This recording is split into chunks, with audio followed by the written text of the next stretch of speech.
정말 술 한 잔도 안 되나요? 소주 한 잔 정도는 괜찮지 않을까요? 성경 어디에 술을 절대 마시지 말라고 나와 있나요? 어떤 분은 이렇게 말씀하시기도 합니다. 예수님도 가나 혼인잔치에서 포도주를 만드셨잖아요. 디모데에게 포도주를 조금씩 쓰라고 하신 바울 사도님의 말씀도 있는데요. 구약의 제사에서도 전제로 포도주를 사용하지 않았나요? 네, 맞습니다. 이런 성경 구절들이 분명히 있습니다. 그래서 더욱 헷갈리시는 것 같아요.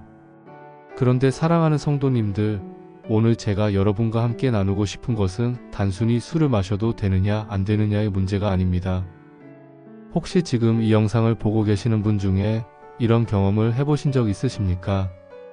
직장 상사가 왜 안 마셔? 한 잔만에 하며 계속 권할 때 마음이 불편했던 경험. 가족 모임에서 성인이 되었으니 이제 술 한 잔 정도는 하며 어른들이 권유하실 때 난처했던 순간. 대학교 MT나 신입사원 환영회에서 혼자만 술을 마시지 않아 어색했던 기억. 아니면 이런 고민을 해보신 적은 없으십니까? 다른 사람들은 다 마시는데 나만 안 마시면 이상하게 보이지 않을까? 또 비즈니스 미팅에서 술을 안 마시면 일에 지장이 있지 않을까?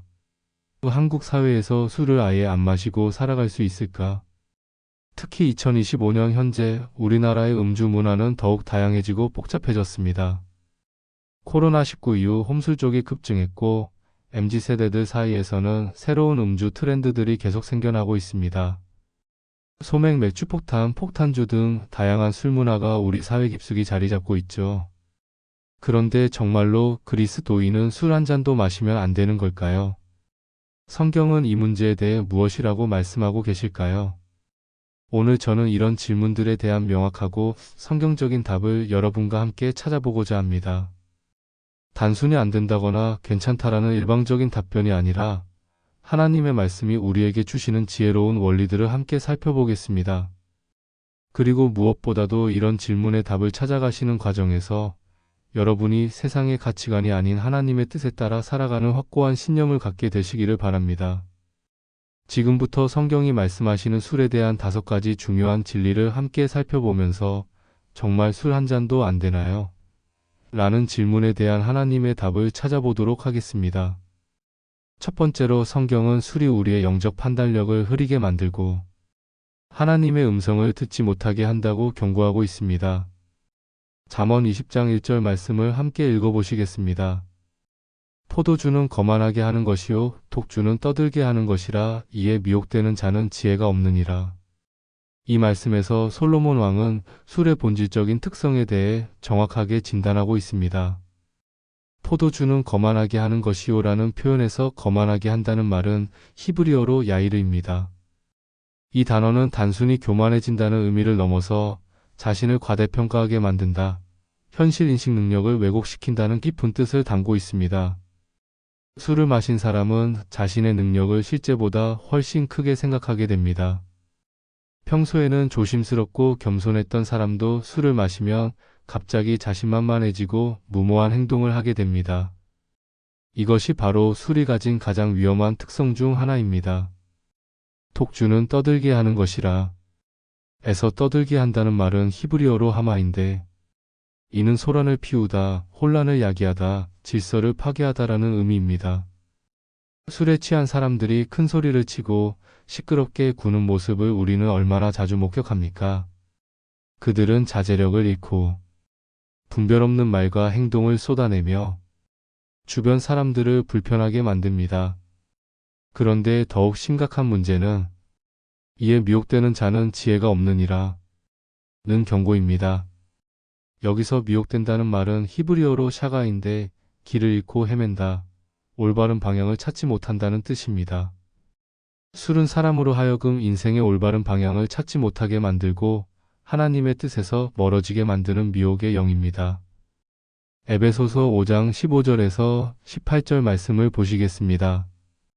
그런즉 너희가 어떻게 행할지를 자세히 주의하여 지혜 없는 자 같이 하지 말고 오직 지혜 있는 자 같이 하여 세월을 아끼라. 때가 악하니라. 그러므로 어리석은 자가 되지 말고 오직 주의 뜻이 무엇인가 이해하라. 술 취하지 말라. 이는 방탕한 것이니 오직 성령으로 충만함을 받으라. 바울 사도는 이 말씀에서 지혜로운 삶과 어리석은 삶을 대조하면서 술 취함을 어리석은 삶의 대표적인 예로 제시하고 있습니다. 자세히 주의하여라는 표현은 헬라어로 아크리보스인데 정밀하게 세심하게 철저하게라는 뜻입니다. 우리의 삶의 모든 영역을 하나님의 말씀에 비추어 정밀하게 점검해야 한다는 의미입니다. 세월을 아끼라는 말은 기회를 붙들어라, 시간을 최대한 활용하라는 뜻입니다. 우리에게 주어진 인생의 시간은 한정되어 있고 그 시간을 하나님의 영광을 위해 사용해야 합니다. 그런데 술에 취해서 시간을 낭비하는 것은 하나님께서 우리에게 맡기신 청지기 직분을 저버리는 행위입니다. 주의 뜻이 무엇인가 이해하라는 명령은 모든 그리스도인의 최우선 과제입니다. 하나님의 뜻을 알고 그 뜻에 순종하는 것이 우리 인생의 목적이요 의미입니다. 그런데 술에 취하면 이러한 영적 분별력을 잃게 됩니다. 하나님의 음성을 듣지 못하고 성령님의 인도하심을 깨닫지 못하며 말씀에 대한 감동을 받지 못하게 됩니다.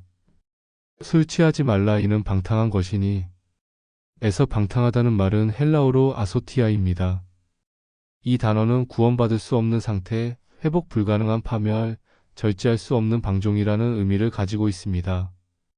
술 취함은 단순한 일시적 현상이 아니라 영혼을 파멸로 이끄는 극도로 위험한 상태라는 것을 보여줍니다.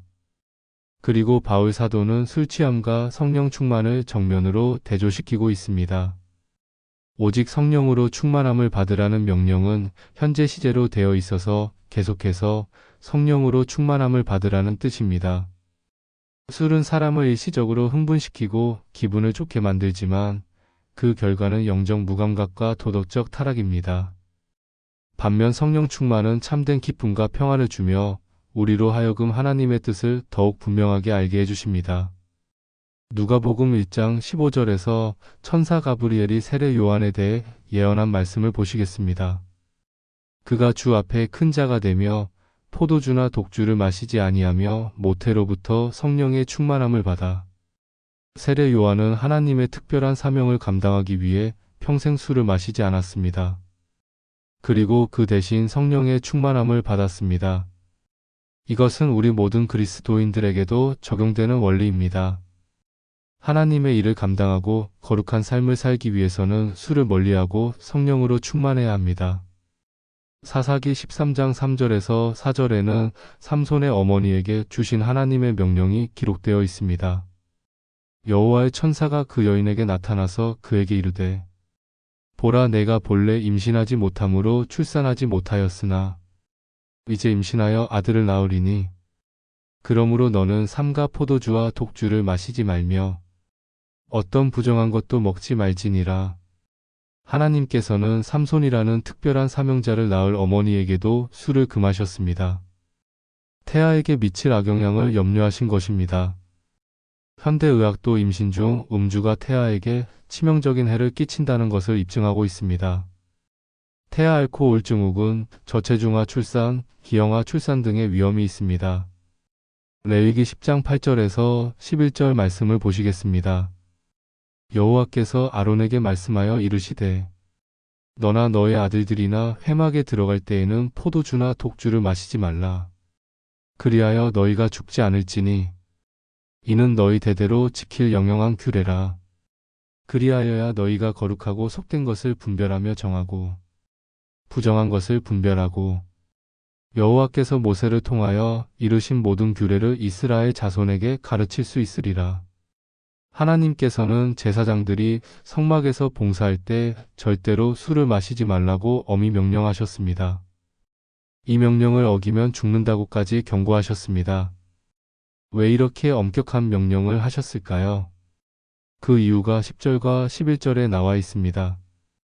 거룩하고 속된 것을 분별하며 정하고 부정한 것을 분별하고 하나님의 말씀을 백성들에게 가르치기 위해서입니다. 술을 마시면 이런 영적 분별력을 잃게 되기 때문입니다. 이것은 오늘날 우리 모든 그리스도인들에게도 적용되는 원리입니다. 베드로전서 2장 9절에서 말씀하신 것처럼 우리는 모두 왕같은 제사장들입니다. 따라서 우리도 하나님을 섬길 때 영적 분별력을 가져야 하고 거룩함을 유지해야 합니다. 실제로 우리 주변에서도 이런 사례들을 자주 목격하지 않습니까? 평소에는 조용하고 신중했던 교회 집사님이 술을 마신 후에는 큰 소리를 치며 자랑하고 때로는 다른 사람들에게 상처가 되는 말을 하는 경우를 말입니다. 또는 술에 취한 상태에서 불필요한 약속을 하거나 나중에 후회할 만한 결정을 내리는 경우도 있습니다. 특히 우리 그리스도인들에게는 영적 분별력이 매우 중요합니다.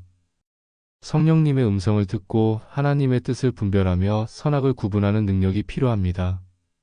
하나님께서 주시는 기회를 놓치지 않고 붙들어야 하고 사탄의 유혹을 분별해서 물리쳐야 합니다. 복음을 전할 때도 상대방의 마음 상태를 파악하고 적절한 말씀을 나누어야 합니다.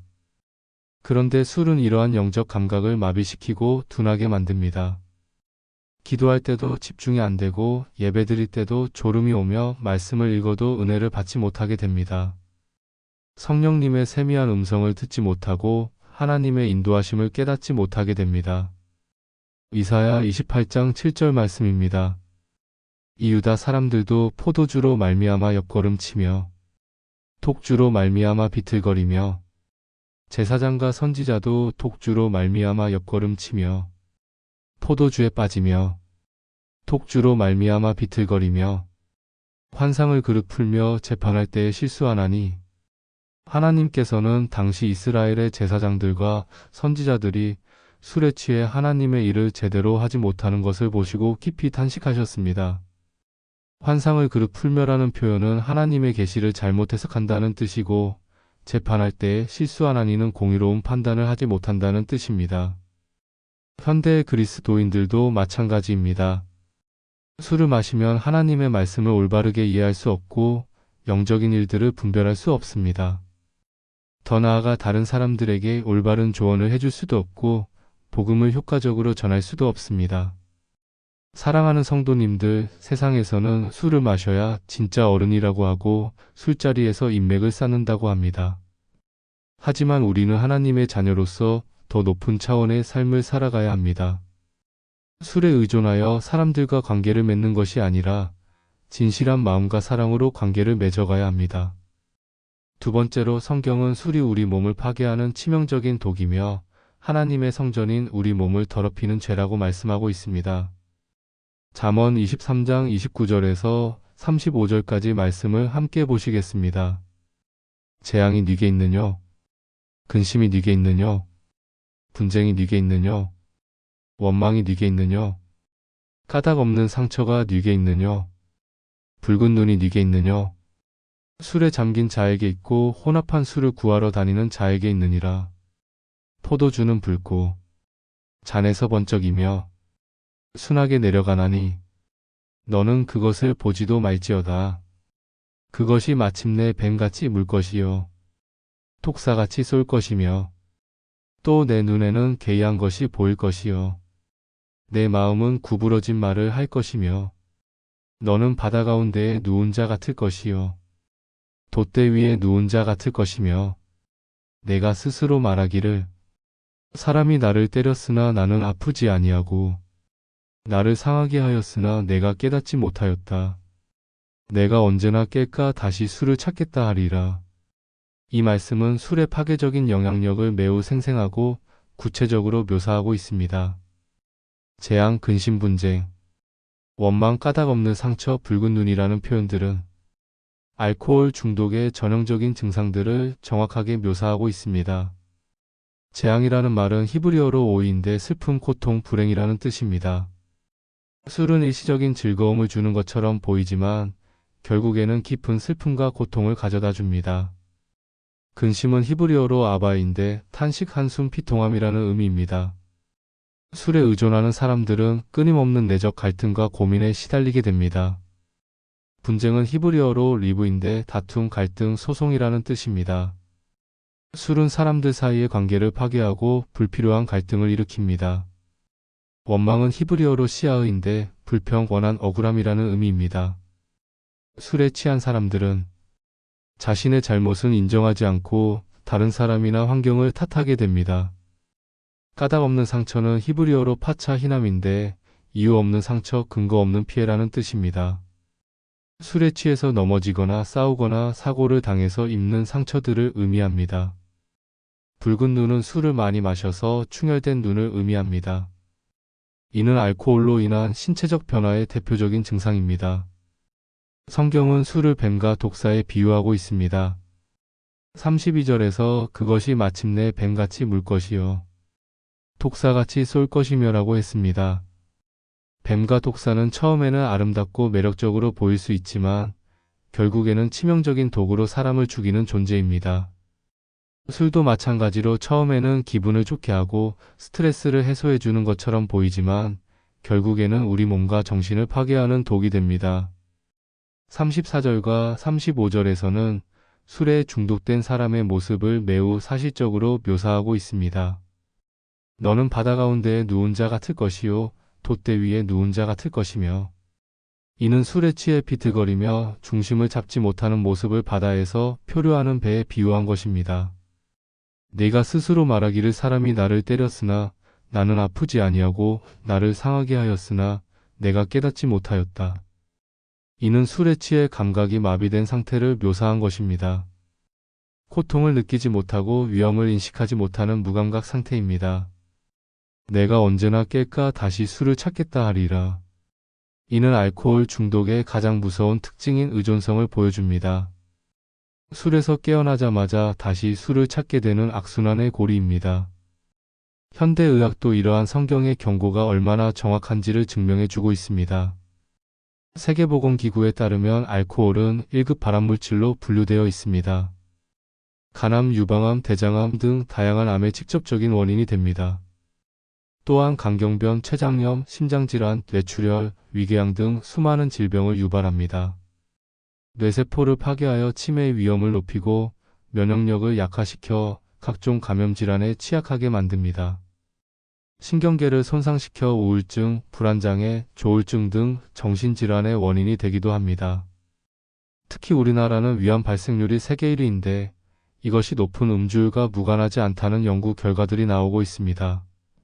한국인이 즐겨 마시는 소주와 맥주, 그리고 안주로 먹는 짠 음식들이 위암 발생률을 높이는 주요 원인으로 지목되고 있습니다.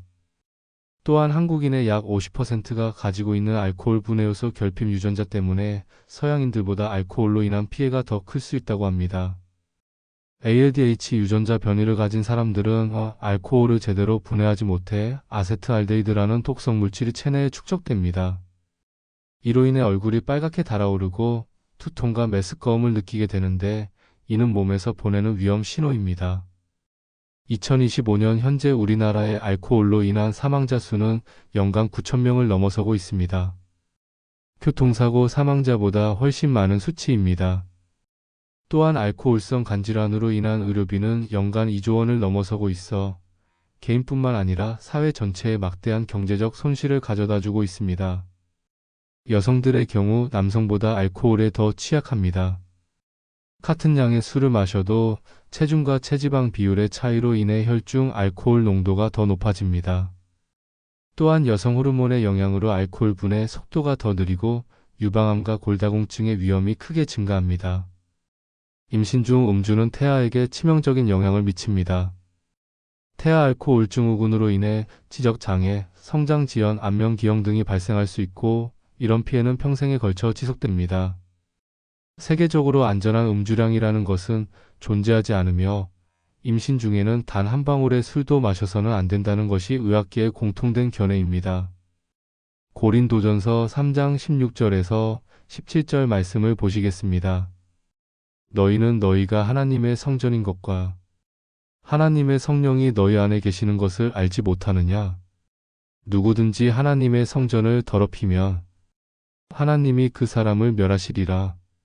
하나님의 성전은 거룩하니 너희도 그러하니라. 바울 사도는 우리의 몸을 하나님의 성전이라고 선언하고 있습니다. 구약 시대에 하나님께서 성전에 임재하셨던 것처럼 지금은 우리 몸에 성령님께서 거하고 계십니다. 따라서 우리의 몸은 단순한 물질적 존재가 아니라 하나님께서 거하시는 거룩한 성전입니다. 성전을 더럽힌다는 것은 헬라어로 푸테이로인데 파괴하다, 손상시키다, 부패시키다라는 뜻입니다. 술로 인해 우리 몸을 해치는 것은 하나님의 성전을 파괴하는 행위입니다. 하나님께서는 이런 행위에 대해 그 사람을 멸하시리라고 엄중하게 경고하고 계십니다. 고린도전서 6장 19절에서 20절 말씀입니다. 너희 몸은 너희가 하나님께로부터 받은 바 너희 가운데 계신 성령의 전인 줄을 알지 못하느냐? 너희는 너희 자신의 것이 아니라 값으로 산 것이 되었으니 그런즉 너희 몸으로 하나님께 영광을 돌리라. 우리는 예수님의 십자가 보혈로 값주고 산 하나님의 소유입니다. 값으로 산 것이 되었으니라는 표현은 헬라어로 아고라조인데 이는 노예시장에서 노예를 돈을 주고 사는 것을 의미합니다. 우리는 죄의 종로로 타다가 예수님의 십자가를 통해 자유함을 얻었지만 이제는 하나님의 소유가 되었습니다. 따라서 우리 몸을 함부로 대하거나 해롭게 할 권리가 없습니다. 오히려 우리 몸으로 하나님께 영광을 돌려야 할 책임이 있습니다.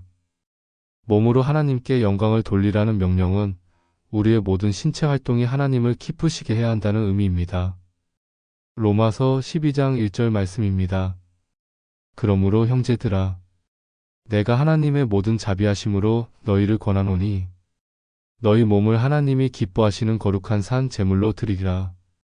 이는 너희가 드릴 영적 예배니라. 우리의 몸을 거룩한 산 제물로 드려야 합니다.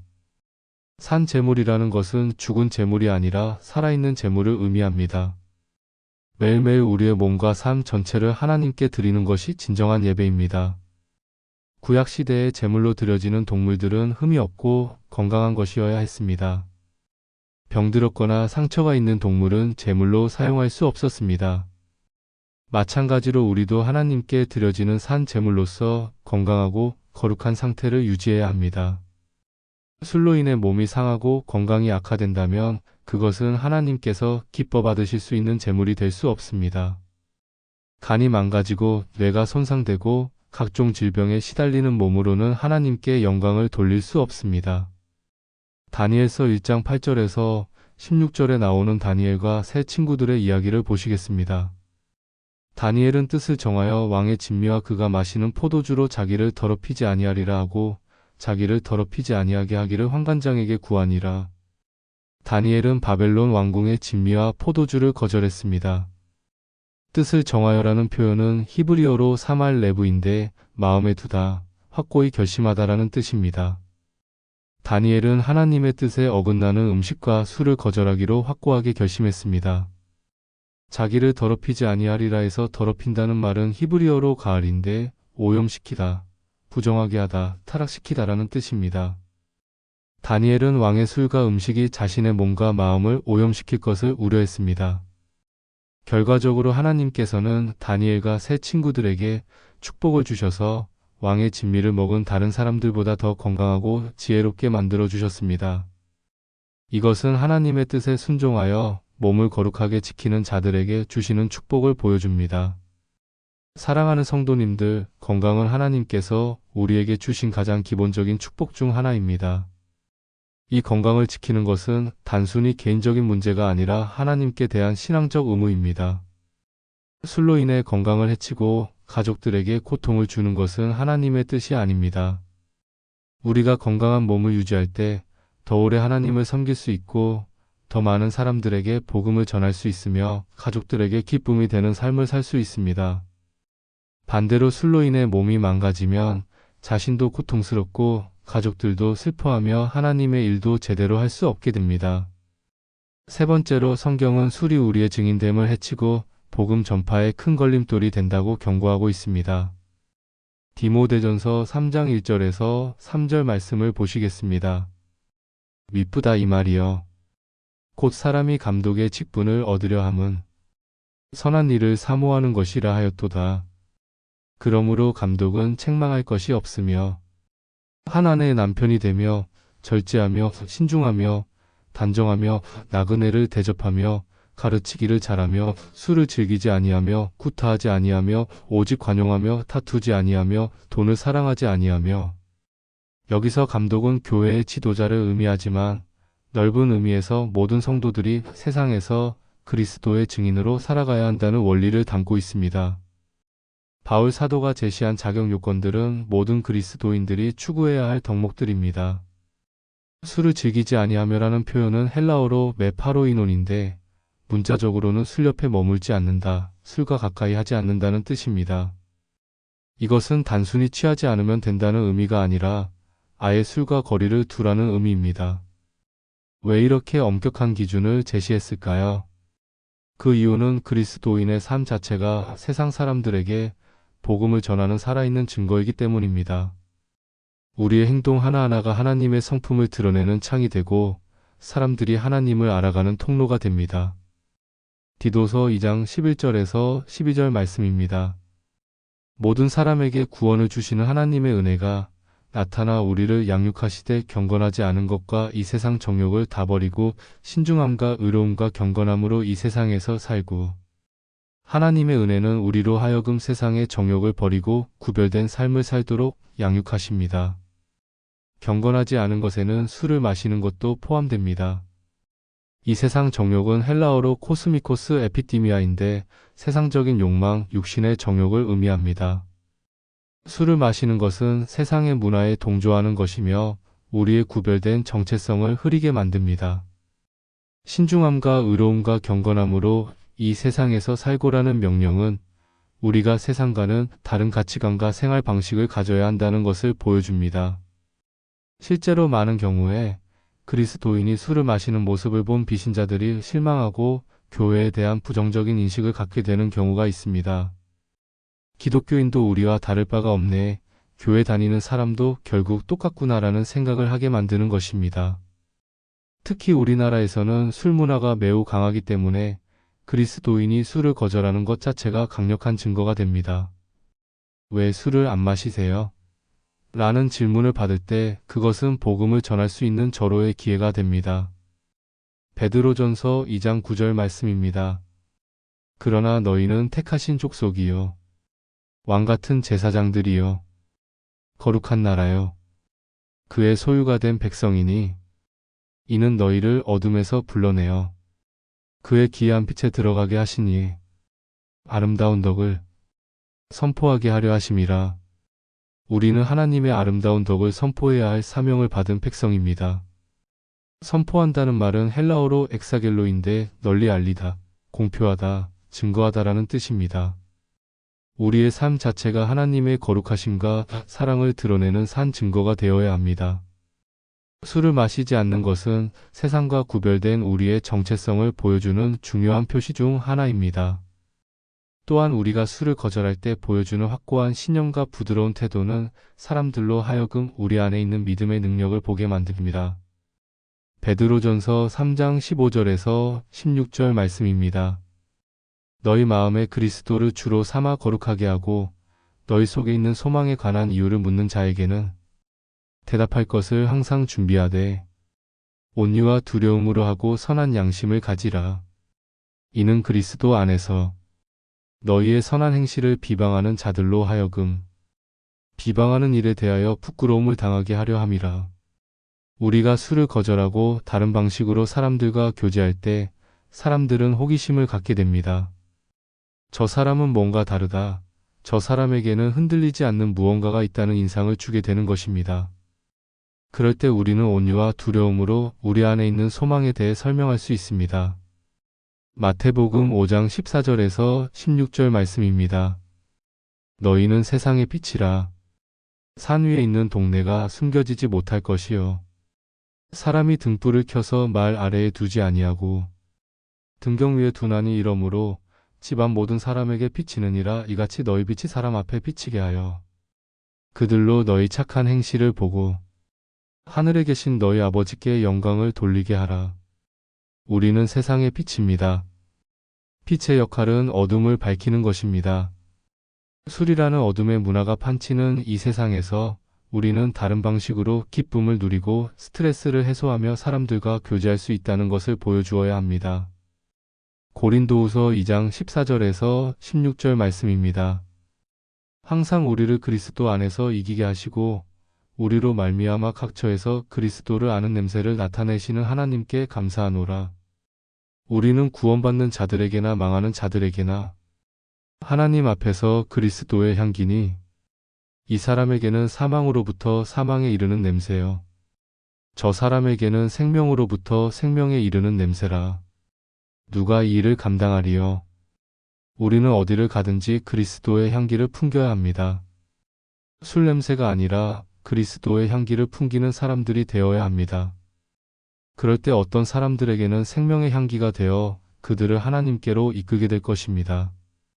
어떤 분은 직장에서 계속 술을 권하는 상사에게 정중하게 거절하며 자신의 신앙을 고백했는데 나중에 그 상사가 교회에 나와서 예수님을 영접했다는 간증이었습니다.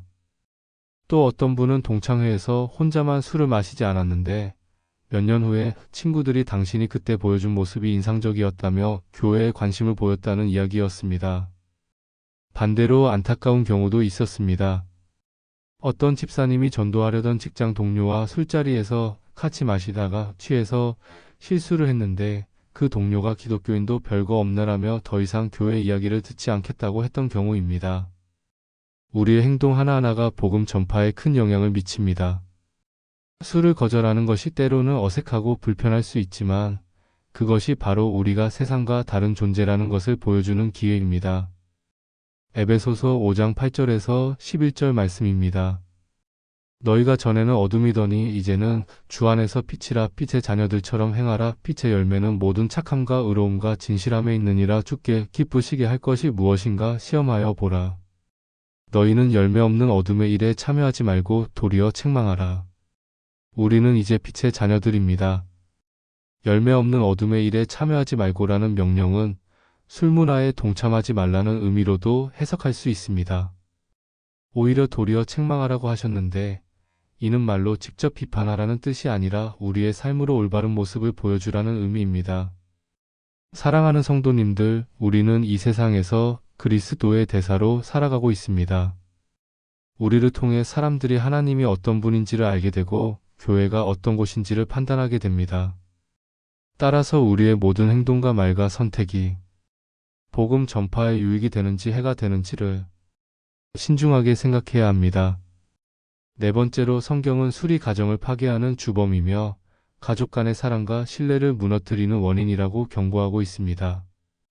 잠언 31장 4절에서 7절 말씀을 함께 보시겠습니다. 르무엘라 왕이 포도주를 마심이 마땅하지 아니하고 왕이 포도주를 마심이 마땅하지 아니하며 고관이 독주를 찾음이 마땅하지 아니하니라. 술을 마시다가 법을 잊어버리고 모든 공고한 자들의 송사를 굽게 할까 두려움이로다. 독주는 죽게 된 자에게, 포도주는 마음에 근심하는 자에게 줄지어다. 그는 마시고 자기의 빈궁한 것을 잊어버리겠고 다시 그 고통을 기억하지 아니하리라. 여기서 르무엘 왕의 어머니는 아들에게 왕으로서 술을 마시면 안 되는 이유를 설명하고 있습니다. 술을 마시면 공정한 판단력을 잃고 백성들을 제대로 돌볼 수 없기 때문입니다. 이는 가정의 가장에게도 동일하게 적용되는 원리입니다. 가정의 가장은 작은 왕과 같습니다. 아내와 자녀들을 보호하고 인도하며 가정의 질서를 유지하고 올바른 결정을 내릴 책임이 있습니다. 그런데 술에 취해서는 이런 책임을 다할 수 없습니다. 법을 잊어버리고라는 표현은 히브리어로 샤카흐호크인데 규칙을 망각하다, 원칙을 저버리다라는 뜻입니다. 가장이 술에 취하면 가정의 기본적인 규칙과 질서를 무시하게 됩니다. 자녀들 앞에서 말과 행동을 조심해야 한다는 기본적인 원칙도 잊어버리게 됩니다. 모든 공고한 자들의 송사를 굽게 할까 두려움이로다는 공의로운 판단을 하지 못한다는 의미입니다. 가정에서도 자녀들 간의 갈등을 해결하거나 아내의 고민을 들어주거나 올바른 결정을 내려야 할 때 술에 취해서는 제대로 할 수 없습니다. 구약 성경에 나오는 여러 사례들을 통해 술이 가정에 미치는 파괴적 영향을 확인할 수 있습니다. 창세기 9장 20절에서 25절에 나오는 노아의 사건을 보시겠습니다. 노아가 농사를 시작하여 포도나무를 심었더니 포도주를 마시고 취하여 그 장막 안에서 벌거벗은지라. 가나안의 아버지 함이 그의 아버지의 하체를 보고 밖으로 나가서 그의 두 형제에게 알림의 셈과 야벳이 옷을 가져다가 자기들의 어깨에 메고 뒷걸음쳐 들어가서 그들의 아버지의 하체를 덮었으며 그들이 얼굴을 돌이키고 그들의 아버지의 하체를 보지 아니하였더라. 노아가 술이 깨어 그의 작은 아들이 자기에게 행한 일을 알고 이르되 가나안은 저주를 받아 그의 형제들의 종들의 종이 되기를 원하노라 하고. 홍수 이후 인류를 다시 시작한 의인 노아가 포도주에 취해 벌거벗고 장막 안에서 잠들었습니다. 이 사건으로 인해 노아의 가정에 큰 분열과 저주가 임하게 되었습니다. 아들 함이 아버지의 수치를 보고 형제들에게 알렸고 결국 가나안이 저주를 받게 되었습니다. 이 사건이 보여주는 것은 술이 가정의 권위와 질서를 무너뜨린다는 것입니다. 아버지가 자신의 역할을 제대로 감당하지 못하면 자녀들이 아버지를 존경하지 못하게 되고 가정의 기본적인 질서가 파괴됩니다. 창세기 19장 30절에서 38절에는 롯과 그의 딸들의 사건이 기록되어 있습니다. 롯이 소알에서 나와서 그의 두 딸과 함께 산에 거주하니 그가 소알에 거주하기를 두려워함이었더라. 그가 그의 두 딸과 함께 굴에 거주하였더니 큰 딸이 작은 딸에게 이르되 우리 아버지는 늙으셨고 이 땅에는 세상의 도리를 따라 우리의 배필될 사람이 없으니 우리가 우리 아버지에게 술을 마시게 하고 동침하여 우리 아버지로 말미암아 후손을 이어가자 하고 그 밤에 그들이 아버지에게 술을 마시게 하고 롯의 딸들이 아버지에게 술을 마시게 하여 관계를 가진 결과 모압 족속과 암몬 족속이 태어났습니다. 이들은 후에 이스라엘의 대적이 되었습니다. 술은 가정의 도덕적 기준을 무너뜨리고 가족 간의 관계를 파괴하는 결과를 가져왔습니다. 사무엘상 25장에 나오는 나발의 이야기도 마찬가지입니다. 나발은 술에 취해 있었기 때문에 다윗의 사자들을 모욕하고 결국 하나님의 심판으로 죽음을 당하게 되었습니다. 만약 나발이 술에 취하지 않았다면 현명한 판단을 할 수 있었을 것입니다. 현재 우리나라의 통계를 보면 이러한 성경의 경고가 얼마나 정확한지를 확인할 수 있습니다. 2025년 현재 이혼 사유 중 약 30%가 직간접적으로 알코올 문제와 관련되어 있습니다. 술에 취한 남편이 아내와 자녀들에게 폭력을 휘두르는 가정폭력 사건의 80% 이상이 음주와 관련되어 있습니다. 또한 술값으로 인한 가계 경제 파탄도 심각한 문제입니다. 평균적인 음주자가 한 달에 술에 쓰는 돈이 20만원에서 50만원에 이르며 심한 경우에는 월 소득의 30% 이상을 술에 쓰는 경우도 있습니다. 이로 인해 자녀들의 교육비나 가족들의 생활비가 부족해지는 경우가 많습니다. 술에 취해 바람을 피우거나 도박을 하는 등 가정을 배신하는 행위들도 빈번하게 발생합니다. 술은 자제력을 잃게 만들고 평소에는 하지 않았을 행동들을 하게 만듭니다. 한순간의 실수로 인해 수십 년간 쌓아온 가정이 무너지는 비극적인 사례들을 우리는 주변에서 자주 목격합니다. 자녀들에게 미치는 영향도 심각합니다. 알코올 중독자의 자녀들은 성인이 되어서도 트라우마에 시달리며 자신도 알코올 중독이 될 확률이 일반인보다 4배에서 5배 높다는 연구 결과가 있습니다. 이를 알코올 중독의 세대 간 전수라고 부릅니다. 에베소서 5장 25절에서 28절 말씀을 보시겠습니다. 남편들아, 아내를 사랑하기를 그리스도께서 교회를 사랑하시고 그 교회를 위하여 자신을 주심같이 하라. 이는 곧 물로 씻어 말씀으로 깨끗하게 하사 거룩하게 하시고 자기 앞에 영광스러운 교회로 세우사 티나 주름 잡힌 것이나 이런 것들이 없이 거룩하고 흠이 없게 하려 하심이라. 이와 같이 남편들도 자기 아내 사랑하기를 자기 자신과 같이 할지니라. 그리스도인 남편은 그리스도께서 교회를 사랑하신 것처럼 아내를 사랑해야 합니다. 그리스도께서는 교회를 위해 자신의 목숨까지 바치셨습니다. 이런 희생적이고 무조건적인 사랑을 실천하기 위해서는 정신이 맑고 판단력이 온전해야 합니다. 술에 취해서는 이런 희생적인 사랑을 실천할 수 없습니다. 오히려 아내에게 상처를 주고 고통을 안겨주는 존재가 되고 맙니다. 아내를 자기 자신과 같이 사랑한다는 것은 자신의 몸을 아끼듯이 아내를 아끼고 보호한다는 의미인데 술에 취한 상태에서는 불가능한 일입니다. 에베소서 6장 4절 말씀입니다. 아비들아 너희 자녀를 노엽게 하지 말고 오직 주의 교훈과 훈계로 양육하라. 자녀를 노엽게 하지 말고라는 명령은 헬라어로 메파로르기제테인데 분노하게 만들지 말라, 좌절시키지 말라는 뜻입니다. 자녀들에게 아버지는 롤모델이자 영웅입니다. 그런데 술에 취한 아버지의 모습을 본 자녀들은 실망하고 상처를 받습니다. 우리 아빠는 왜 저럴까? 다른 아빠들도 다 저런 건가라는 생각을 하게 되고 심지어는 아버지를 부끄러워하게 됩니다. 친구들 앞에서 아버지 이야기를 하기 싫어하고 집에 친구들을 초대하는 것도 꺼려하게 됩니다. 주의 교훈과 훈계로 양육하라는 말씀은 하나님의 말씀에 근거한 교육을 해야 한다는 의미입니다.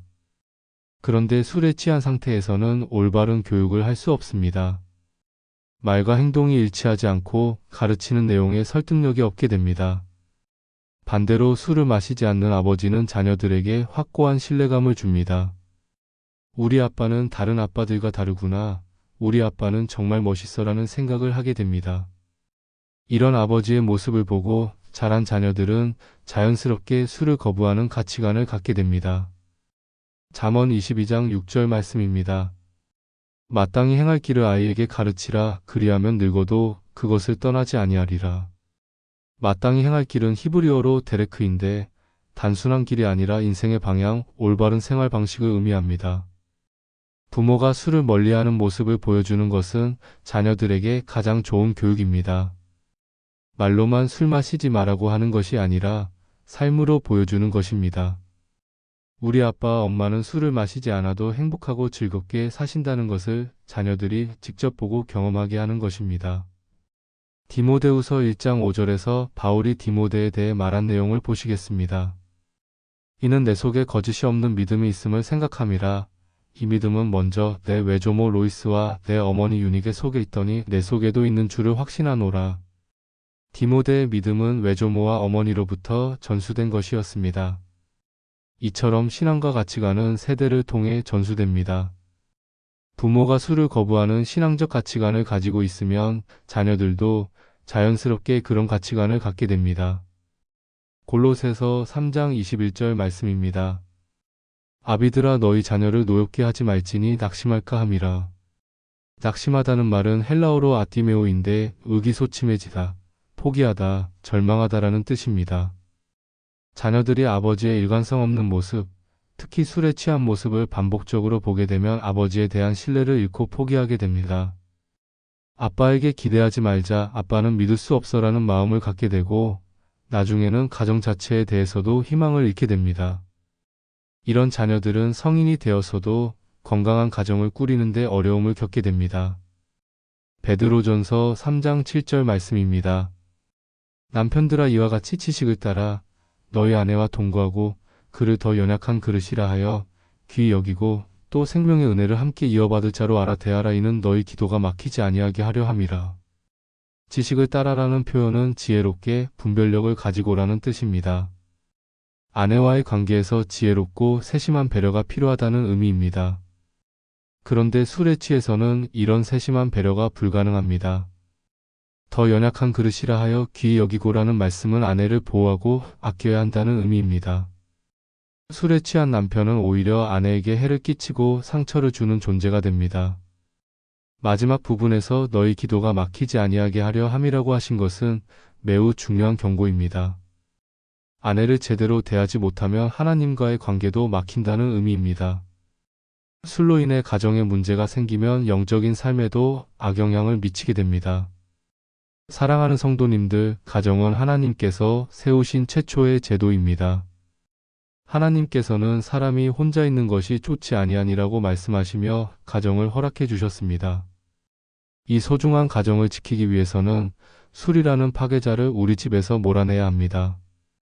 술 없는 가정이야말로 진정한 평안과 기쁨이 넘치는 가정이 될 수 있습니다. 아이들이 아빠를 존경하고 아내가 남편을 신뢰하며 모든 가족이 서로를 사랑하는 아름다운 가정을 만들어 가시기 바랍니다. 5번째로 성경은 술이 하나님과의 관계를 단절시키고 영적 생명을 죽이는 독이라고 강력하게 경고하고 있습니다.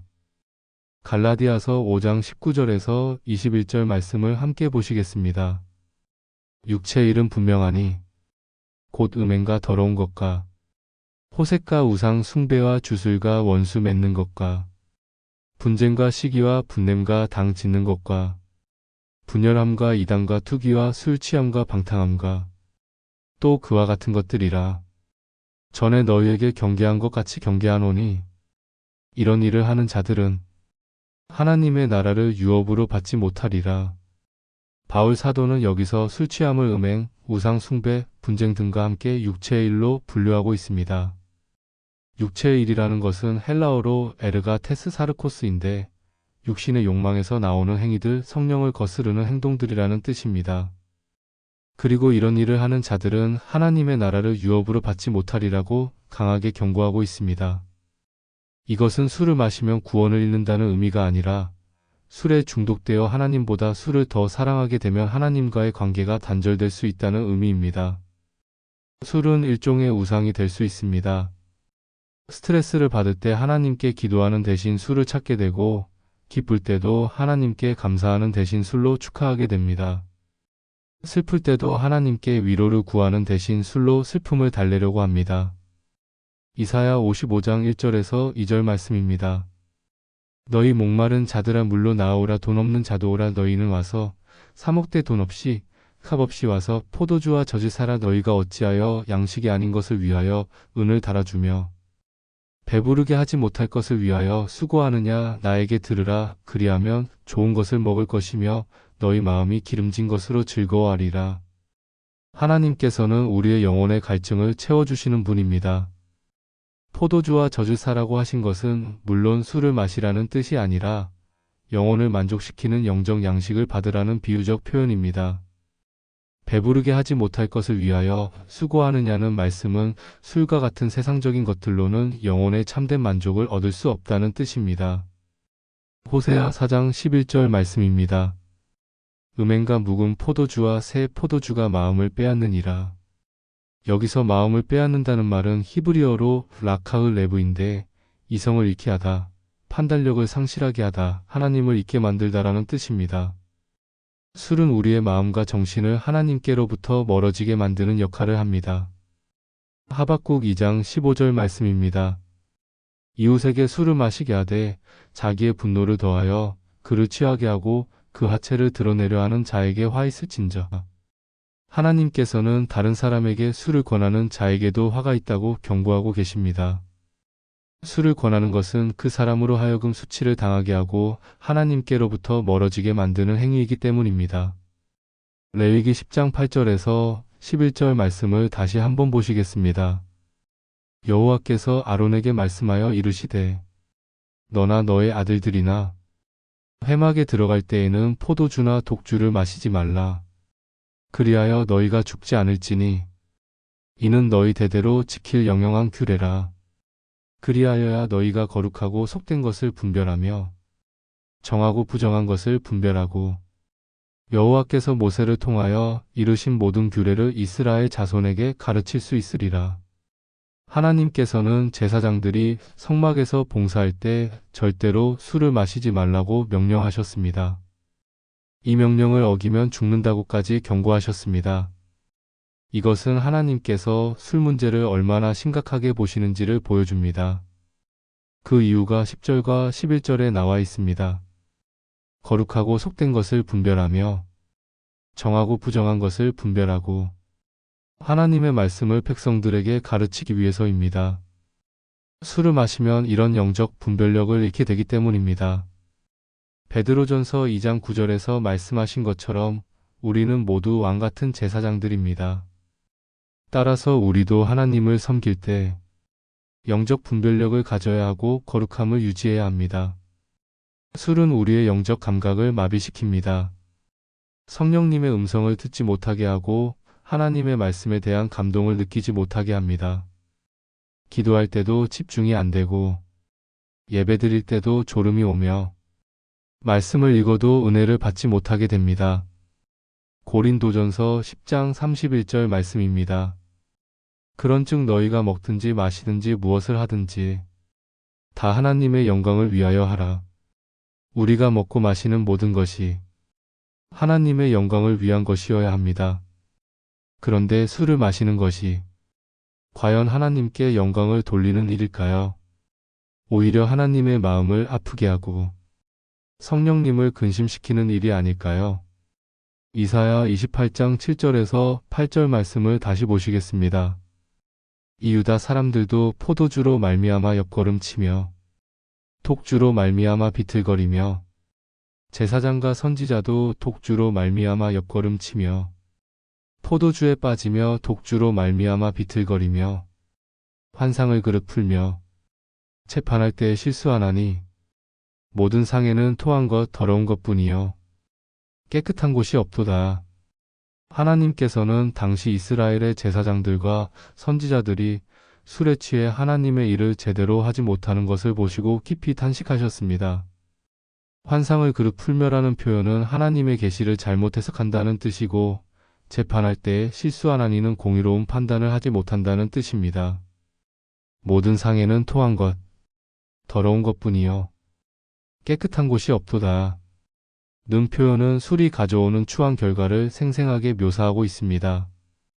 하나님의 거룩한 성전이 술로 인해 더럽혀지고 오염되는 것을 하나님께서 얼마나 슬퍼하시는지를 보여줍니다. 현대의 그리스도인들도 마찬가지입니다. 술을 마시면 하나님의 말씀을 올바르게 이해할 수 없고 영적인 일들을 분별할 수 없습니다. 더 나아가 다른 사람들에게 올바른 조언을 해줄 수도 없고 복음을 효과적으로 전할 수도 없습니다. 에베소서 4장 30절 말씀입니다. 하나님의 거룩하신 성령을 근심하게 하지 말라. 그 안에서 너희가 구원의 날까지 인치심을 받았느니라.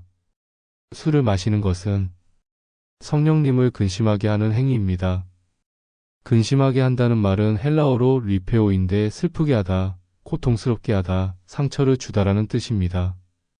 우리 안에 거하시는 성령님께서 우리가 술을 마실 때 얼마나 슬퍼하시겠습니까? 잠언 31장 6절에서 7절 말씀입니다. 독주는 죽게 된 자에게 포도주는 마음에 근심하는 자에게 줄지어다. 그는 마시고 자기의 빈궁한 것을 잊어버리겠고 다시 그 고통을 기억하지 아니하리라.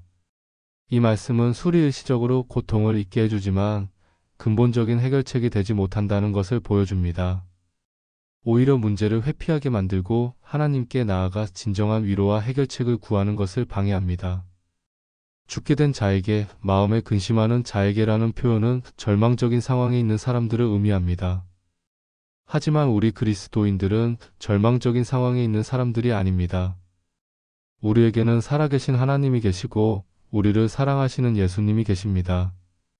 시편 46편 1절 말씀입니다. 하나님은 우리의 피난처시요 힘이시니 환난 중에 만날 큰 도움이시라. 우리의 참된 피난처는 하나님이십니다. 술이 아니라 하나님께서 우리의 환난 중에 큰 도움이 되십니다. 우리가 고통스럽거나 스트레스를 받을 때 술을 찾는 대신 하나님께 나아가야 합니다. 마태복음 11장 28절에서 예수님께서는 이렇게 말씀하셨습니다. 수고하고 무거운 짐 진 자들아, 다 내게로 오라. 내가 너희를 쉬게 하리라. 예수님께서 우리에게 참된 쉼을 주십니다. 술이 주는 일시적인 토피가 아니라 영혼 깊은 곳에서 우러나오는 진정한 평안과 쉼을 주십니다. 요한복음 4장 13절에서 14절에서 예수님께서는 사마리아 여인에게 이렇게 말씀하셨습니다. 예수께서 대답하여 이르시되 이 물을 마시는 자마다 다시 목마르려니와 내가 주는 물을 마시는 자는 영원히 목마르지 아니하리니 내가 주는 물은 그 속에서 영생하도록 솟아나는 샘물이 되리라. 세상의 모든 것들, 술을 포함해서 세상이 주는 모든 만족은 일시적입니다. 마시고 나면 다시 목마르게 됩니다. 하지만 예수님께서 주시는 생수는 영원히 목마르지 않게 하는 샘물입니다. 사랑하는 성도님들, 술은 하나님과 우리 사이에 장벽을 쌓는 역할을 합니다.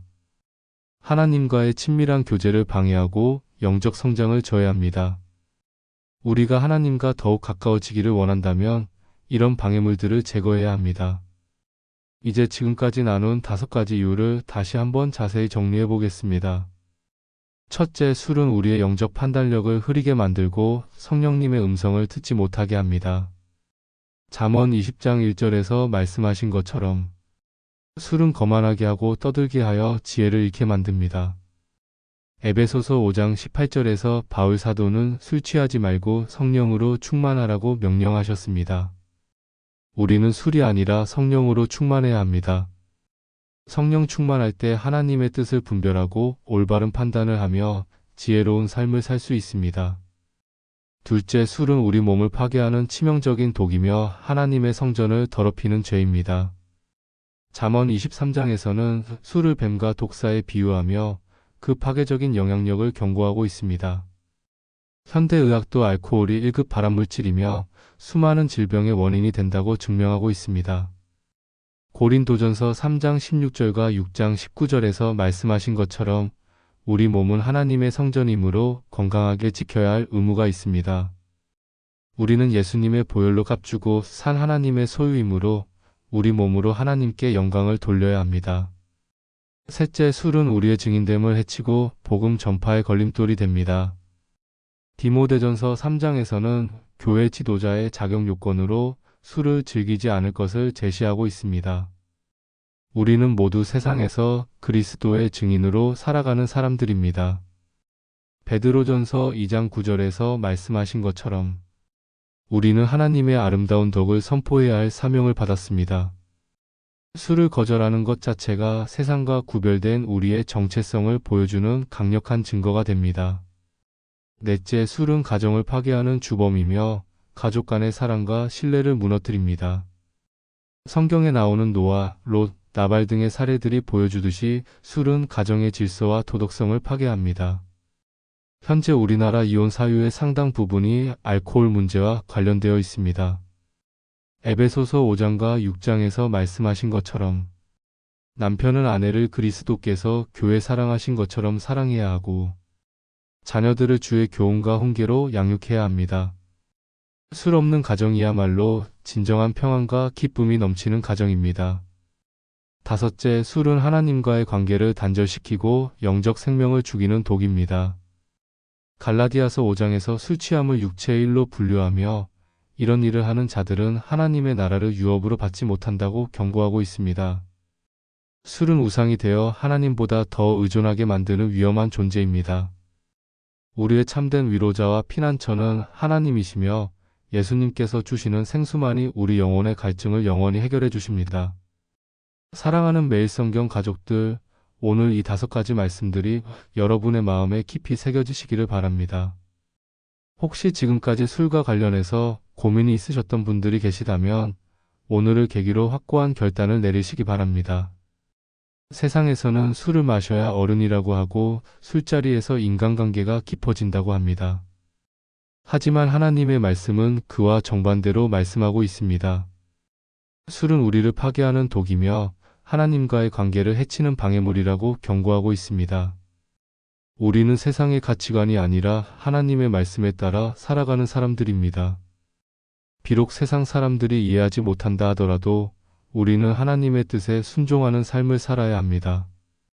로마서 12장 1절에서 2절 말씀처럼 우리 몸을 하나님이 기뻐하시는 거룩한 산 제물로 드리고 이 세대를 본받지 말고 마음을 새롭게 함으로 변화를 받아 하나님의 선하시고 기뻐하시고 온전하신 뜻이 무엇인지 분별해야 합니다. 술을 거절하는 것이 때로는 어려울 수 있습니다. 직장에서 눈치가 보일 수도 있고 친구들 사이에서 소외감을 느낄 수도 있습니다.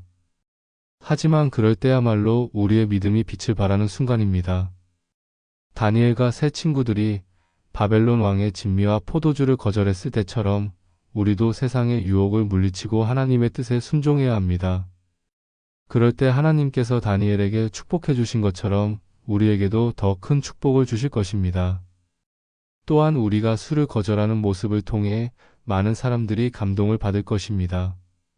저 사람에게는 흔들리지 않는 무언가가 있구나 라는 인상을 주게 될 것이고 그것이 복음을 전할 수 있는 기회가 될 것입니다. 만약 이미 술에 의존하고 있는 습관이 있으시다면 오늘부터 하나님의 도우심을 구하며 끊어내시기 바랍니다. 혼자서는 어려울 수 있지만 하나님과 함께라면 능치 못할 일이 없습니다. 빌립보서 4장 13절 말씀처럼 내게 능력 주시는 자 안에서 내가 모든 것을 할 수 있느니라. 는 믿음을 가지시기 바랍니다. 또한 필요하다면 교회 목사님이나 신뢰할 만한 신앙의 선배들에게 도움을 요청하시기 바랍니다. 술을 끊기 위한 실제적인 방법들도 있습니다. 첫째, 술이 있는 장소나 상황을 피하시기 바랍니다. 둘째, 술 대신 마실 수 있는 건강한 음료들을 준비해 두시기 바랍니다. 셋째, 스트레스를 받을 때 술 대신 기도나 찬양, 운동 등 건전한 방법으로 해소하시기 바랍니다. 넷째, 술을 권하는 사람들에게 정중하지만 단호하게 거절하는 방법을 미리 연습해 두시기 바랍니다. 저는 건강상의 이유로 술을 마시지 않습니다. 저는 종교적인 신념으로 인해 술을 마시지 않습니다. 라고 말씀하시면 됩니다. 대부분의 사람들은 이런 이유를 이해하고 더 이상 권하지 않을 것입니다. 또한 자녀들에게도 술의 해로움에 대해 어릴 때부터 교육하시기 바랍니다. 성경적인 가치관을 심어주고 부모가 먼저 모범을 보이는 것이 가장 효과적인 교육입니다. 이 메시지가 도움이 되셨다면 좋아요 버튼을 눌러주시고 댓글로 여러분의 다짐이나 간증을 나누어 주시기 바랍니다. 저도 오늘부터 술을 끊겠습니다. 우리 가정도 술 없는 가정으로 만들어 가겠습니다. 와 같은 결단에 댓글을 남겨주시면 서로에게 큰 격려가 될 것입니다. 또한 이런 메시지가 필요한 다른 분들께 공유해 주시면 더욱 감사하겠습니다. 특히 술 문제로 고민하고 있는 가족이나 친구들이 있으시다면 이 메시지를 통해 도움을 받을 수 있도록 나누어 주시기 바랍니다. 사랑하는 성도님들, 우리는 이 세상에서 빛과 소금의 역할을 감당해야 합니다. 마태복음 5장에서 예수님께서 말씀하신 것처럼 산 위에 동네같이 숨겨질 수 없는 존재가 되어야 합니다. 술로 인해 그 빛이 가려지거나 소금의 맛을 잃어서는 안 됩니다. 오히려 더욱 순결하고 거룩한 삶으로 하나님께 영광을 돌리시기 바랍니다. 세상이 추구하는 가치와는 다른 하나님의 나라의 가치를 추구하는 성도님들이 되시기 바랍니다. 우리가 추구해야 할 진정한 기쁨은 술에서 오는 것이 아니라 하나님과의 교제에서 오는 것입니다. 시편 16편 11절 말씀처럼 주께서 생명의 길을 내게 보이시리니 주의 앞에는 충만한 기쁨이 있고 주의 오른쪽에는 영원한 즐거움이 있나이다. 하나님과 함께하는 삶이야말로 충만한 기쁨과 영원한 즐거움이 있는 삶입니다. 술이 주는 일시적이고 가짜 기쁨이 아니라 하나님께서 주시는 참되고 영원한 기쁨을 누리시기 바랍니다. 하나님께서는 우리 각자를 너무나 귀하게 보시고 사랑하십니다. 그 사랑에 보답하는 마음으로 우리 자신을 거룩하게 구별해서 드리시기 바랍니다. 술이라는 세상적 유혹을 이기고 승리하는 그리스도인들이 되시기를 바랍니다. 우리의 삶이 하나님께 기쁨이 되고 가족들에게는 자랑이 되며 이웃들에게는 선한 영향력을 끼치는 삶이 되시기를 바랍니다. 마지막으로 고린도전서 6장 12절 말씀으로 마무리하겠습니다. 모든 것이 내게 가하나 다 유익한 것이 아니요 모든 것이 내게 가하나 내가 무엇에든지 얽매이지 아니하리라. 우리는 그리스도 안에서 자유를 얻었습니다. 하지만 그 자유를 술과 같은 해로운 것들에 얽매이는 데 사용해서는 안 됩니다. 오히려 하나님을 더욱 사랑하고 섬기는 데 사용해야 합니다. 진정한 자유는 하나님의 뜻에 순종하는 것입니다. 술에 얽매이지 않는 자유로운 삶. 하나님의 뜻 안에서 누리는 참된 자유를 만끽하시기 바랍니다. 오늘도 하나님의 크신 은혜와 평강이 여러분의 가정과 삶 위에 충만하시기를 기도합니다. 건강하시고 승리하는 믿음의 삶을 살아가시는 매일 성경 가족들이 되시기를 바랍니다. 여러분 한 분 한 분이 하나님의 거룩한 백성으로서 이 세상에서 아름다운 향기를 바라며 많은 사람들에게 희망의 빛이 되시기를 간절히 소망합니다. 술 없는 삶이 결코 재미없거나 의미 없는 삶이 아니라 오히려 더욱 풍성하고 기쁨이 넘치는 삶이라는 것을 여러분의 삶을 통해 증명해 보이시기 바랍니다. 그리하여 하나님께서는 영광을 받으시고 가족들은 행복해하며 이웃들은 감동을 받는 그런 아름다운 삶을 살아가시는 성도님들이 되시기를 주 예수 그리스도의 이름으로 축복합니다.